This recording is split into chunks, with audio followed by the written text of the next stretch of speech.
Il y a une notion fondamentale qui est celle du flux, de la dynamique. Les taoïstes comprennent, et pas seulement les taoïstes, mais très largement dans la culture chinoise, on comprend le fonctionnement du cosmos, le fonctionnement de l'individu de façon dynamique. Ce sont des flux. Donc le chi, l'énergie, c'est jamais quelque chose qui est arrêté, qui est saisissable. C'est quelque chose qui circule en permanence, à l'extérieur, à l'intérieur de l'individu, à l'intérieur du corps. Voilà. Donc, l'attention au corps n'a très longtemps pas été celle d'une anatomie, d'une cartographie très précise des organes du corps, mais au contraire une attention à la circulation, à tout ce qui est dynamique. L'énergie vitale. Voilà. Donc l'énergie vitale circule. Donc les yin et le yang, ce sont aussi des notions dynamiques. Tout phénomène a un élément yin, un élément yang. Alors on fonctionne par analogie en permanence et parfois en abîme, jusqu'au vertige. Et donc voilà, le yin, c'est le calme, le froid, le féminin, le sombre. Le yang, donc c'est le masculin, le lumineux, l'actif, le chaud. Mais tout phénomène est composé de yin et de yang, et on les comprend par l'alternance permanente, c'est-à-dire qu'il y a des cycles du temps. Donc une chose très importante dans le taoïsme, c'est de se situer dans le temps et dans l'espace par rapport à ces circulations et à ces dynamiques et à ces alternances. Donc Alors, le méditant, oui.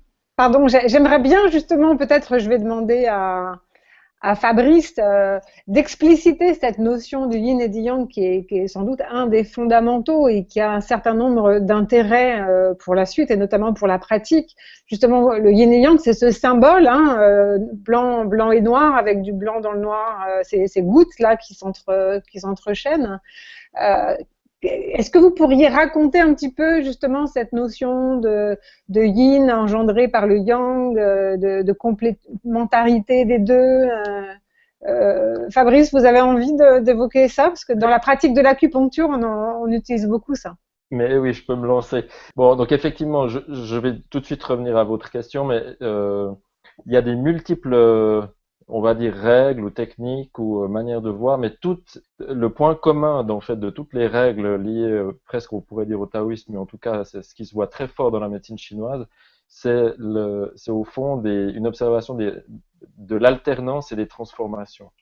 Qu'on parle du yin et du yang, des 5 mouvements, des transformations en Qing, Qi, Shen, donc qui sont d'autres entités corporelles. Enfin, peu importe sous quel vocabulaire on utilise, on est toujours en train de parler de transformation dans la pensée chinoise. Donc, quand on parle du yin et du yang, tout le monde connaît ce sigle du tai chi, en fait, qui sont effectivement cette tache, on va dire, blanche qui augmente jusqu'à son apogée et puis ensuite se transforme en son contraire qui fait exactement la même chose et tout ça dans un cycle qui est finalement continu. C'est exactement ça que ça nous dit de la manière, disons, la plus simple possible. En fait, il est un peu plus compliqué que ce qu'on voit d'habitude parce que ce sigle du yin et du yang, il faudrait le voir en fait dessiné ou peint par les personnes qui le tracent avant comme ça. Parce qu'en fait, la première chose que fait le peintre, c'est d'abord tracer le fond noir qui est sous-jacent ensuite, et puis qui va permettre de tracer, normalement d'ailleurs la partie blanche se fait en rouge traditionnellement.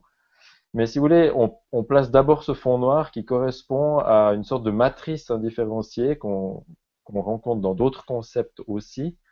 Et c'est cette matrice indifférenciée de laquelle surgit la manifestation qu'on va appeler yang, après qu'on fait en rouge, mais que chez nous maintenant on dessine en blanc.